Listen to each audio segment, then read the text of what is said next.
아마 제가 초등학교 6학년 때였을 것입니다. 4살 밑에 여동생을 데리고 한 30분 동안 버스 타고 공설운동장에 간 적이 있습니다. 저희 동네에서는 공설운동장이라 불렀습니다. 굉장히 큰 체육대회가 있어서 며칠 동안 이어지는 체육대회가 있어서 구경 삼아 간 것입니다.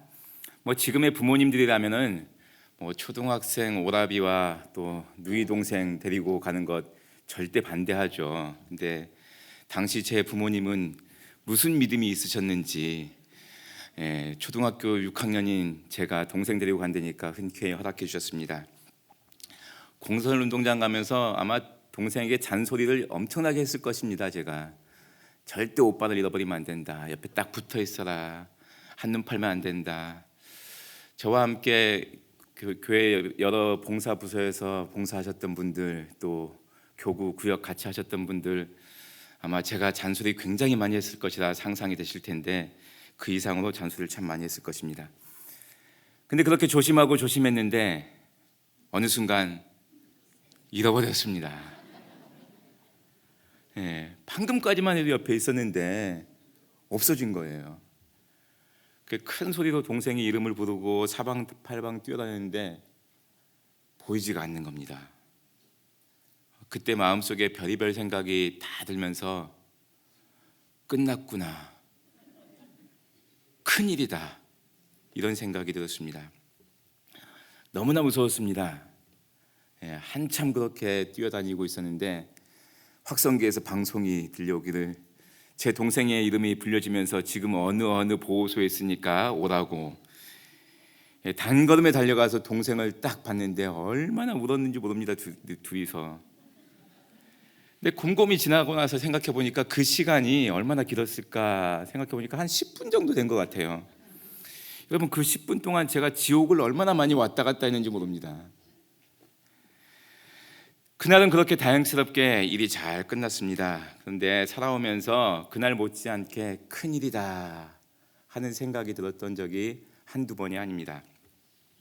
그런 위기 상황을 맞닥뜨릴 때마다 제 마음속에서 어쩔 줄 몰라 하는 제 자신을 바라보면서 참 한심하다 하는 생각이 들곤 했습니다.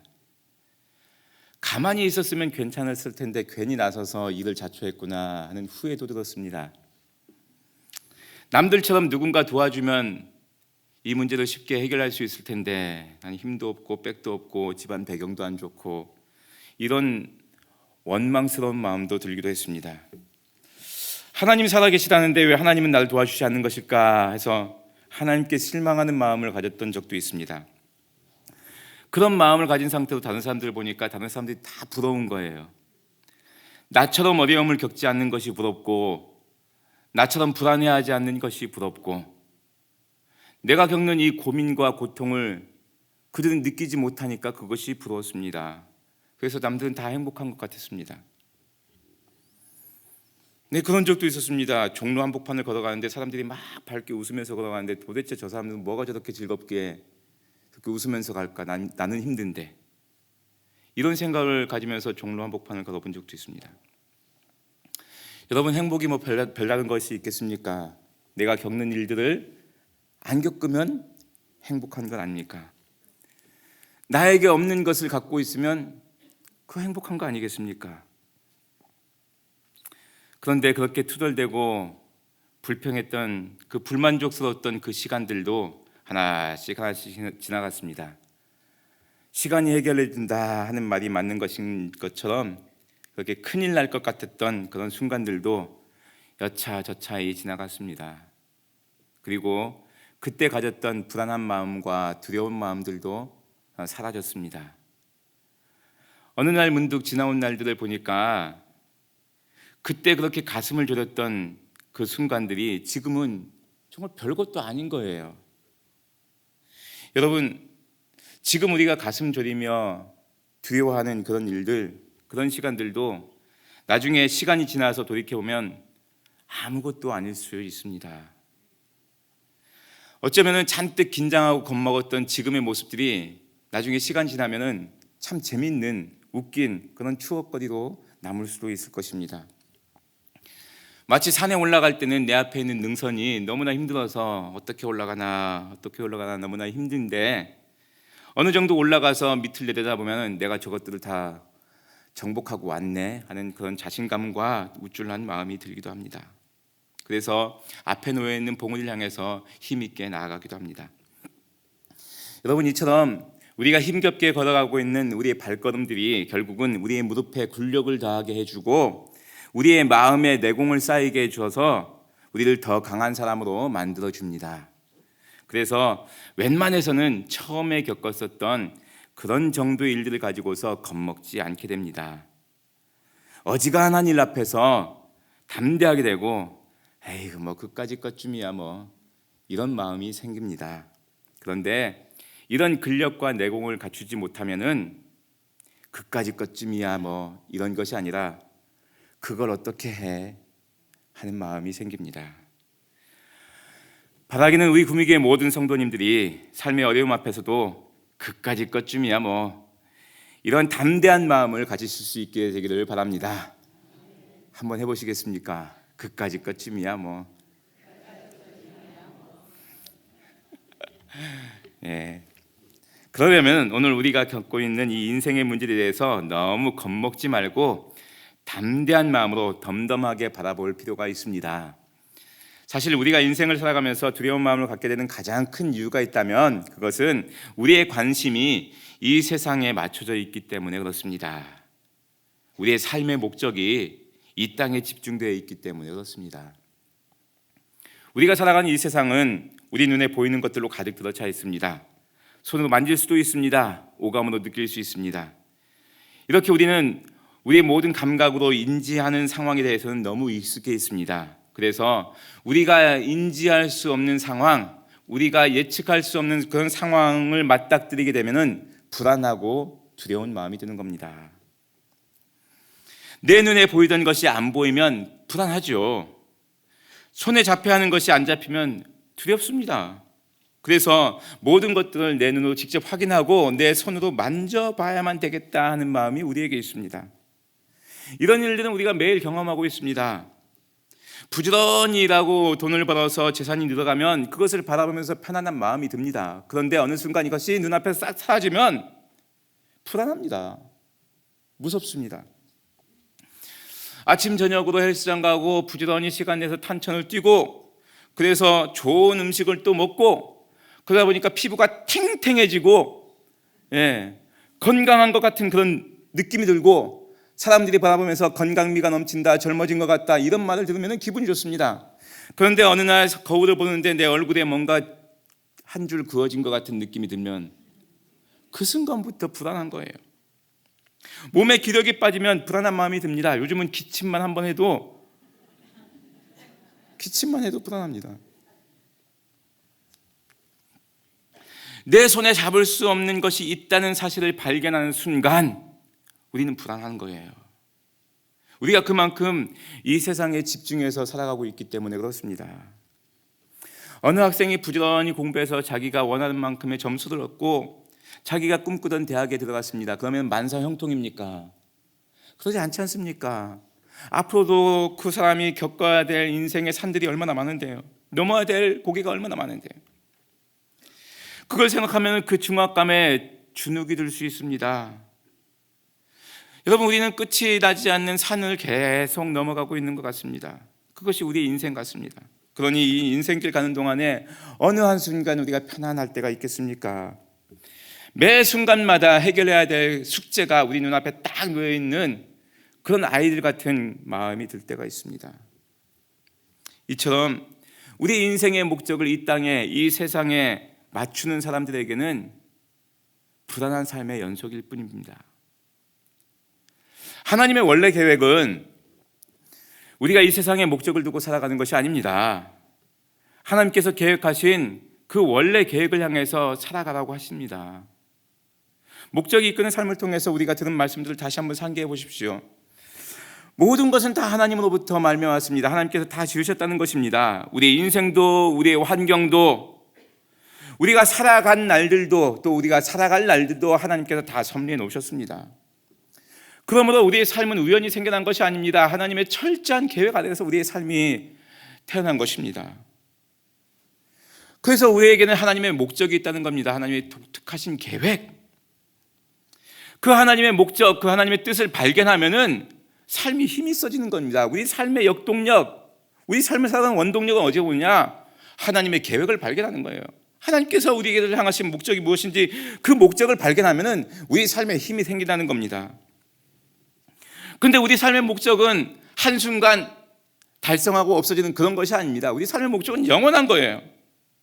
그렇기 때문에 이 영원한 삶의 목적을 향해서 하나님은 우리를 영원하도록 영원히 사는 존재로 만들어 놓으셨습니다. 이렇게 우리를 창조하신 하나님의 계획, 그것을 바라본다면 우리의 인생을 이렇게 주눅들지 않는 인생으로, 힘 있는 인생으로, 용기 있는 인생으로 살아갈 수 있을 것입니다. 그래서 하나님의 관점으로 바라봐야 됩니다. 여러분, 하나님의 시선으로, 하나님의 관점으로 우리 인생을 바라보면 우리 삶에 놀라운 통찰력을 얻게 되는데, 첫째로 우리 삶에 일어나는 모든 일들은 다 우리를 단련시키시기 위한 하나님의 시험 과정이다, 시험 방법이다 하는 것을 우리가 발견하게 됩니다. 인생의 희노애락뿐만 아니라 오랫동안 기도했는데도 기도 응답 받지 못한 것까지도 다 하나님께서 우리를 단련시키시기 위한 시험 방법이라는 것입니다. 둘째로 이 땅에서 일어나는 모든 삶은 하나님께서 우리에게 잠시 맡겨주신 것이라는 겁니다. 우리의 재능도, 우리의 환경도 하나님께서 우리에게 잠시 맡겨주신 것이랍니다. 그래서 하나님께서 잠시 맡겨주셨으니까 이 맡겨주신 것으로 우리가 아름답게 잘 사용해야 된다 하는 통찰력을 얻게 되는 것입니다. 그리고 셋째로 이 땅에서의 삶은 영원한 것이 아니라는 것입니다. 일시적인 것이라는 겁니다. 조금 있으면 다 지나갈 것이라는 겁니다. 이 세 가지 중에서 지난 시간에 우리가 앞에 두 가지를 공부했습니다. 그리고 오늘 이 세 번째 항목에 대해서 집중적으로 말씀을 나누려고 합니다. 사랑하는 성도 여러분, 살아가면서 우리가 맞이하는 우리 인생의 문제들을 일시적이고 유한한 것들로 바라보실 수 있길 바랍니다. 시간이 지나가면 언제 그랬냐는 듯이 다 해결되고 사라질 문제들입니다.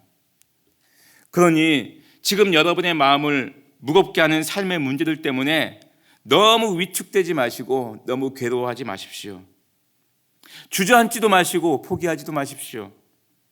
인내함으로 조금만 견뎌나가시면 하나씩 하나씩 해결하실 수 있을 것입니다. 아까도 말씀드렸지만 삶의 한순간이라도 어려움이 없는 인생은 아무도 없습니다. 한 가지 문제를 해결하면 또 한 가지 문제가 우리에게 다가옵니다. 그래서 옛날 사람들은 인생은 고해와 같다 이런 말들을 하곤 했던 것 같습니다. 사람은 태어나는 순간부터 고통의 바닷속에 살다가 거기서 허우적거리다가 고통의 바닷속에서 죽는다 하는 것입니다. 여러분, 한편으로는 맞는 말 같지만 예수님을 믿는 믿음으로 바라보면 그게 아닙니다. 우리는 인생의 문제를 홀로 풀어가려고 몸부림치면서 그렇게 살아가고 있는 것이 아닙니다. 우리를 만드시고 우리 인생을 섭리하고 인도하시는 하나님께서 우리의 문제를 해결하기 위해서 우리와 함께 이 문제를 풀어가고 계십니다. 우리가 고통의 바닷속에서 빠져서 허우적거릴 때 하나님 멀찍이서 바라보면서 우리가 빠져 죽어가는 것을 바라보시는 분이 아니십니다. 하나님은 전능하신 당신의 팔을 내미셔서 우리를 붙잡아 주시고 우리를 끌어내 주시는 분이십니다. 하나님께서 우리를 끌어내 주실 때는 고난의 삶은 끝이 나는 것이고 우리가 평강의 삶으로 변화될 것입니다. 여러분, 이처럼 삶이 일시적이라는 사실을 받아들이면 우리의 마음이 무척 편안해집니다. 제 아무리 힘들고 어려운 고통의 상황도 넉넉히 견뎌낼 수 있는 힘을 얻게 됩니다. 지금 끙끙 앓고 있는 이 인생의 문제들도 곧 지나갈 것임을 믿게 됩니다. 담임 목사님께서 여러 번 말씀하셨듯이 유대인들에게 전해져 내려오는 가장 훌륭한 지혜의 문장은 이것도 다 지나가리라 하는 말입니다. 여러분, 고통도 지나가고 고난도 지나가고 아픔도 지나갈 것이고 배고픔도 지나가고 눈물도 지나가고 애곡하는 것도 지나가고 죽음도 지나갈 것입니다. 사도 바울을 비롯한 많은 믿음의 선조들이 이 믿음을 간직하고 있었습니다. 복음이 전파되는 곳마다 핍박도 많았는데 그 핍박을 온몸으로 견뎌야 했었던 우리 믿음의 선조들은 이 고난의 때가 곧 지나갈 것이다 하는 분명한 믿음이 있었습니다. 그래서 그들은 매를 맞아도 찬송할 수 있었고 감옥에 갇혀도 기도할 수 있었던 것입니다. 스데반처럼 죽음 앞에서도 자신을 향해서 돌을 던지는 사람들을 용서할 수 있었고 그들을 위해서 기도할 수도 있었습니다. 마라나타, 아멘 주 예수여 어서 오시옵소서, 그렇게 찬송할 수 있었던 것입니다. 잠깐만 눈을 감았다가 다시 뜰 때는 우리가 영광스러운 천국에 가 있을 것이다, 그런 믿음을 가지고 있었던 것입니다. 사도 바울은 그런 마음으로 오늘 고린도후서의 본문 말씀을 기록하였던 것입니다. 여러분, 오늘 본문의 말씀을 다시 한번 읽어보겠습니다. 시작. 그러므로 우리가 낙심하지 아니하노니 우리의 겉사람은 낡아지나 우리의 속사람은 날로 새로워지도다. 우리가 잠시 받는 환난에 경한 것이 지극히 크고 영원한 영광에 중한 것을 우리에게 이루게 함이니 우리가 주목하는 것은 보이는 것이 아니요 보이지 않는 것이니 보이는 것은 잠깐이요 보이지 않는 것은 영원함이라. 아멘. 여러분 보십시오. 시간이 지나갈수록 우리의 겉사람은 낡아집니다. 나이가 들어가고 몸에 약해지고 기력이 빠집니다. 하지만 우리의 겉사람은 약해질지 모르지만 우리의 속사람은 날로 새로워집니다. 하나님 나라에 들어가는 모습으로 변화되어져 가고 주님 만날 기대감으로 가득 차 가지기 때문에 우리의 속사람은 날로 건강해져 갑니다. 우리 구미교회 모든 성도님들이 시간이 가면 갈수록 속사람이 더 건강해지시는 성도님들 다 되실 수 있길 바랍니다. 환난의 상황이 힘듭니다. 고통스럽습니다. 하지만 그것은 우리가 잠시 후에 받게 될 영광에 비하면 아주 가벼운 것이라 말씀하고 있습니다.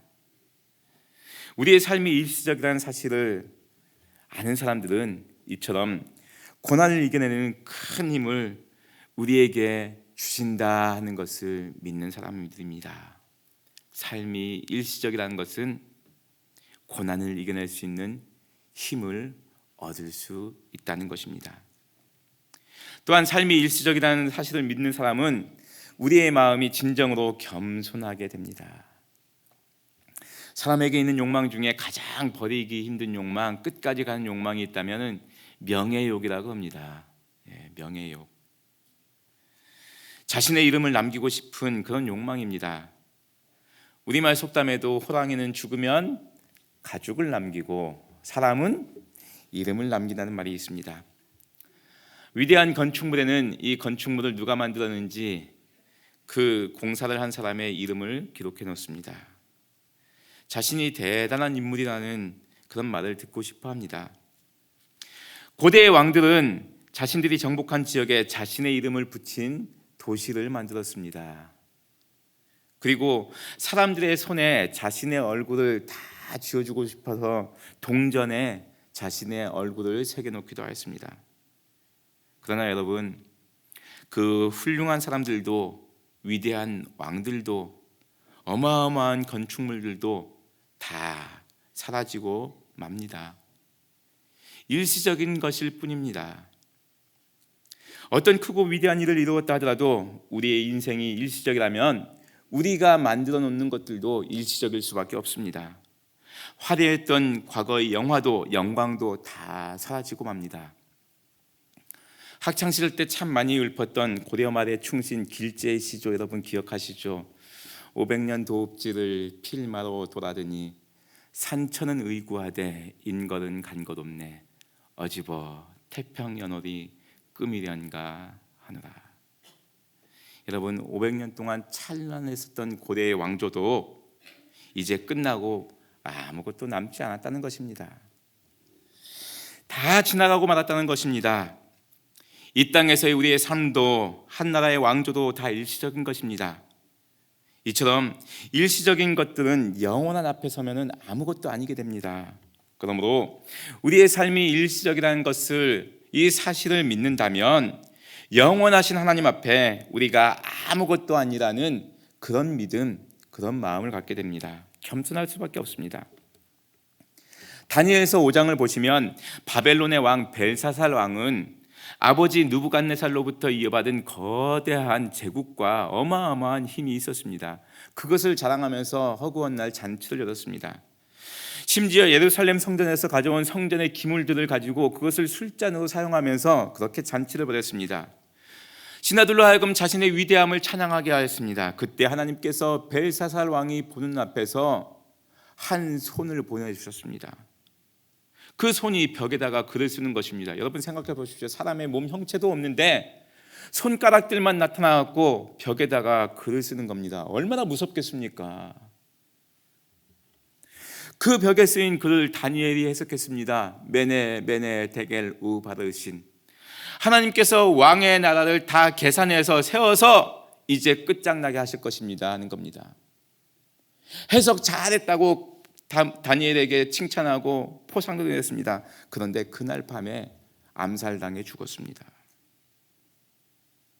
하나님 앞에 왜 교만하냐는 겁니다.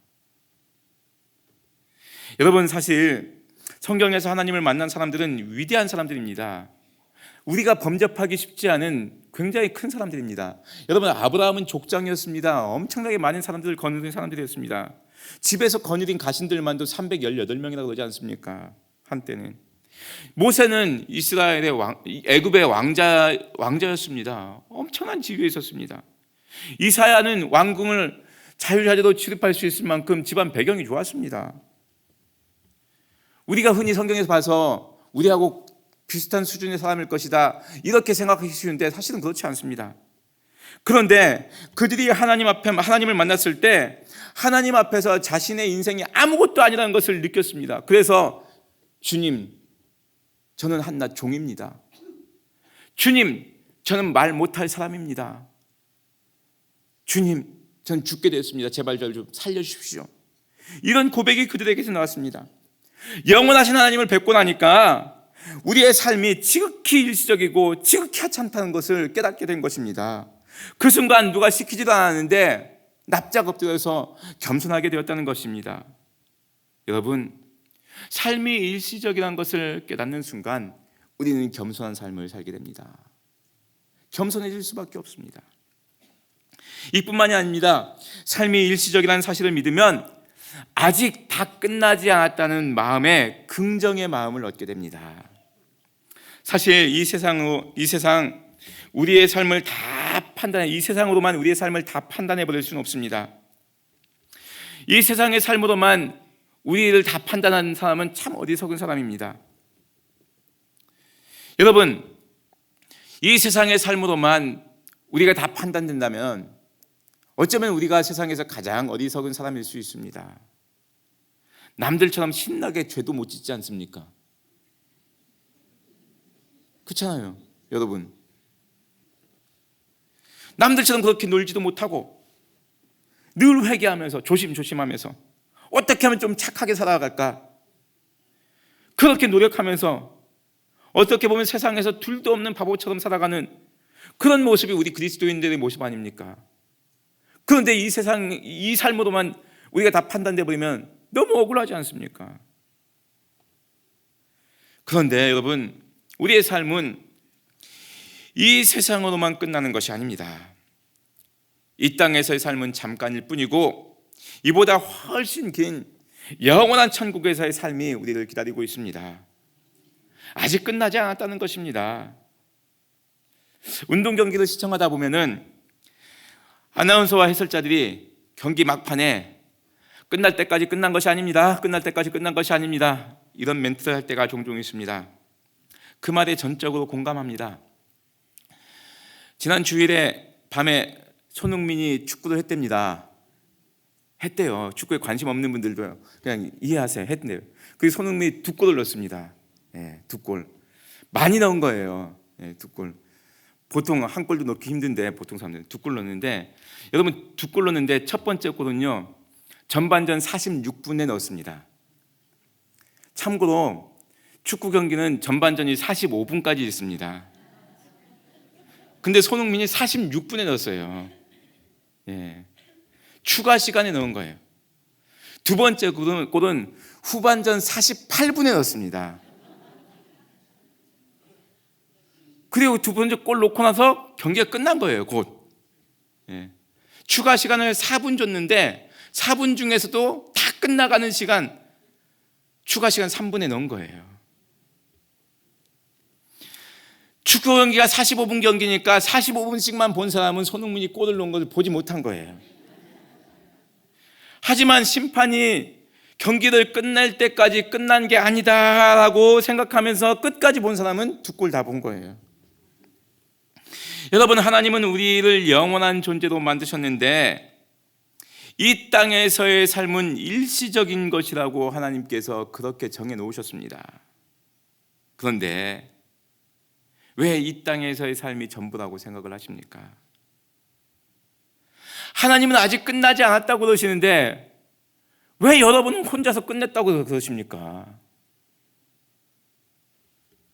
하나님은 아직도 기회가 있다고 그러는데 왜 혼자 난 틀렸다고, 기회가 없다고 그렇게 단정 지어버리십니까?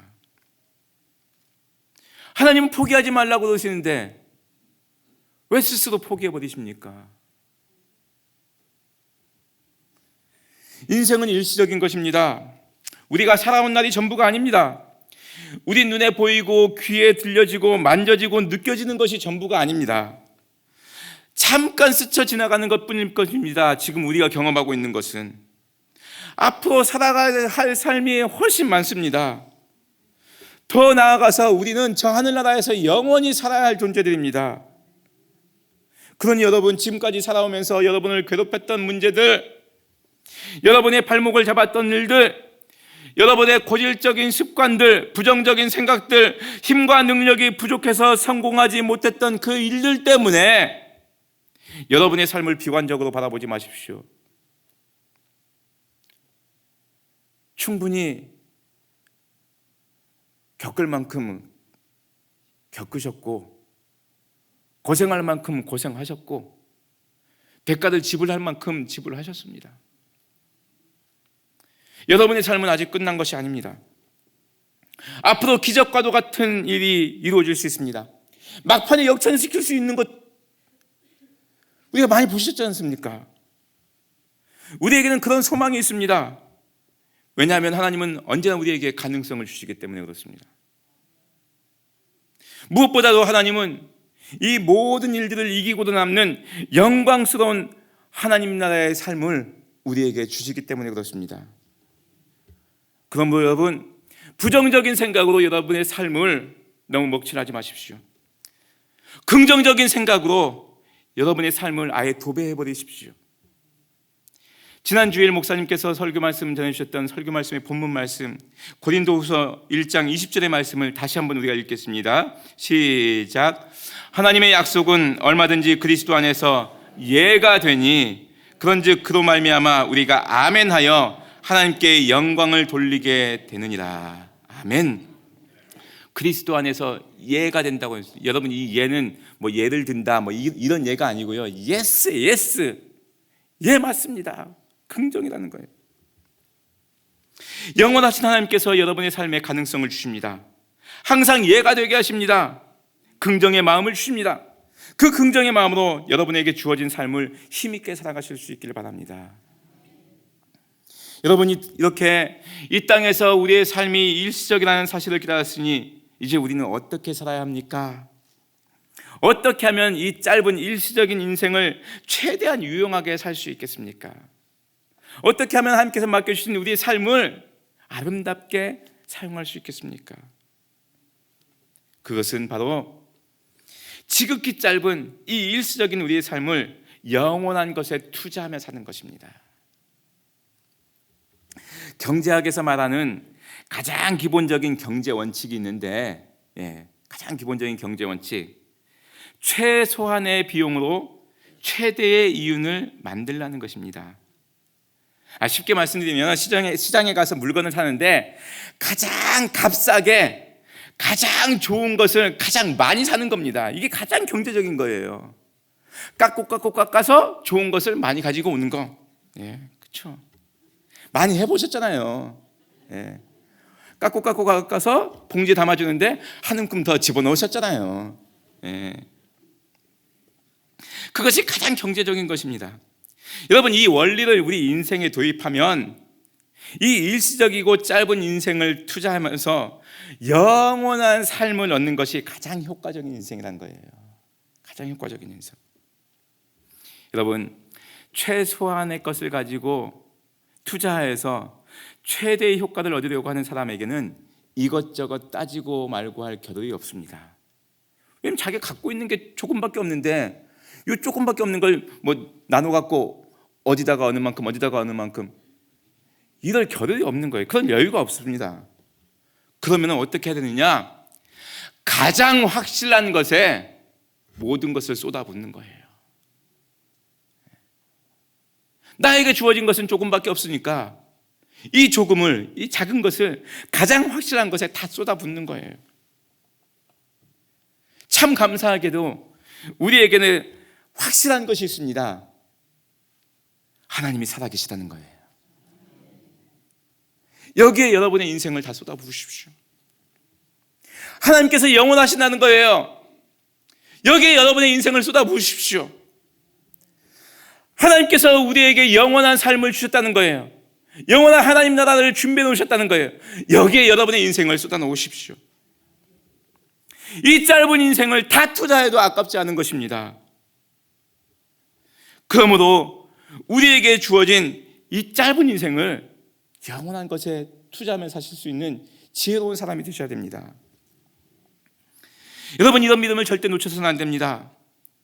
예수님을 믿어야 영생을 얻는다 말씀하셨으니까 예수님을 믿는 삶에 여러분의 인생을 걸으셔야 됩니다. 그래서 영원한 삶을 얻으셔야 되는 거예요. 길어봐야 100년입니다. 길어봐야 100년. 우리가 투자할 수 있는 시간 길어봐야 100년입니다. 그 100년을 투자하고 영혼을 얻을 수 있다면 굉장한 삶입니다. 가장 확실한 투자이고 가장 효율적인 투자입니다. 여러분, 자고로 작은 일에는 신경을 적게 쓰고 큰 일에는 많이 쓰라고 했습니다. 그런데 우리는 일시적인 것, 지나가는 것, 이 짧은 것, 이 작은 것에만 연연하다가 인생을 다 낭비해버리는 사람들을 너무나 많이 봤습니다. 너무나 안타깝습니다. 우리는 그래서는 안 됩니다. 우리는 큰 것, 영원한 것에 우리의 인생을 집중하고 우리의 관심을 집중하고 우리의 목적을 삼고 거기에 투자하며 사셔야 됩니다. 영원한 것에 여러분의 인생을 거는 것을 주저하지 마십시오. 잠깐 동안 여러분의 손에 쥐어졌다가 떠날 것들에 너무 연연하지 마십시오. 너무 아까워하지 마십시오. 삶은 일시적인 것입니다. 금방 지나갑니다. 하지만 이 일시적인 삶이 지나가면 그 후에는 영원한 삶이 우리 앞에 펼쳐지게 될 것입니다. 그 영원한 하나님의 나라에 우리 구미교회 모든 성도님들이 다 들어가셔서 그곳에서 만나 뵙게 되기를 원합니다. 일평생 믿음 안에 거하시고 인생을 영원한 것에 투자하셔서 영원한 것을 소유하시는 귀하고 복된 성도님들 다 되시기를 간절히 기원드립니다. 기도드리겠습니다. 하나님 아버지, 참으로 감사합니다. 우리의 삶 자세히 바라보면서 우리의 삶이 일시적인 것이고 잠깐 후면 지나가는 것임을 깨닫게 해주셔서 감사합니다. 이 짧은 인생을 사는 동안에 우리가 다른 것에 너무 연연하지 않도록 하시고 우리가 영원한 것, 영원한 하나님, 영원한 믿음에 우리의 삶을 집중하면서 거기에 우리 인생의 목적을 맞추면서 살아가는 귀하고 복된 성도님들 다 되게 하여 주시옵소서. 예수님의 이름으로 기도드리옵나이다. 아멘.